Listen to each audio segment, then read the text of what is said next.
Hello everyone, welcome back to another new video. Today I will be showing you another brilliant chess puzzle where white has an amazing way to defeat the opponent's passed pawns using the rook. In the following position, white is up a rook in an endgame with only 6 pieces, but black has 2 connected passed pawns that are close to promoting. At first, it seems that the simple rook takes c4 is a good move, as pawn to d2 can be met by rook to e6 check followed by rook to d6, but this is just an illusion as after king to b5, white's king cannot return to the king side in time, and as a result, black's remaining c-pawn will cost white's rook, leading to a king versus king draw. However, taking a closer look in the starting position will reveal that black's king is placed on the side of the board, which gives white the opportunity to create mating threats with the king and the rook. And the only way to achieve this is by playing the brilliant move king to c6, threatening a rook mate on the a-file.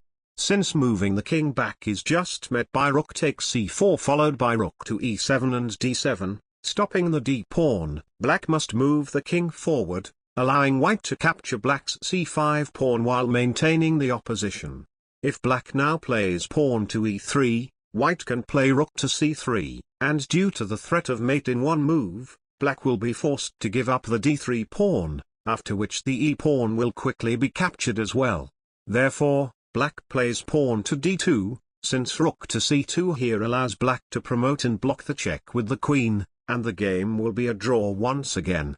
But white can play the key move rook to d6, preventing the king's retreat, and it turns out that pawn to e2 is just met by rook takes d2, and if black continues with e1 queen, rook to a2 is checkmate since black's queen can't reach the a-file. Black's king is forced to move forward again, and white can keep the opposition by matching black's movements with king to c4. Since pawn to e2 will just allow mate in one move, after king to a3 king to c3, white has caught up with black's d-pawn. Black can continue moving the king forward, but once white's king reaches c2, white will be able to capture all of black's pawns in the next few moves with an easy king and rook versus king checkmate. A simple but instructive chess puzzle.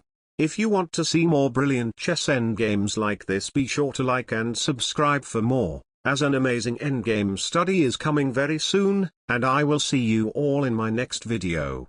Goodbye.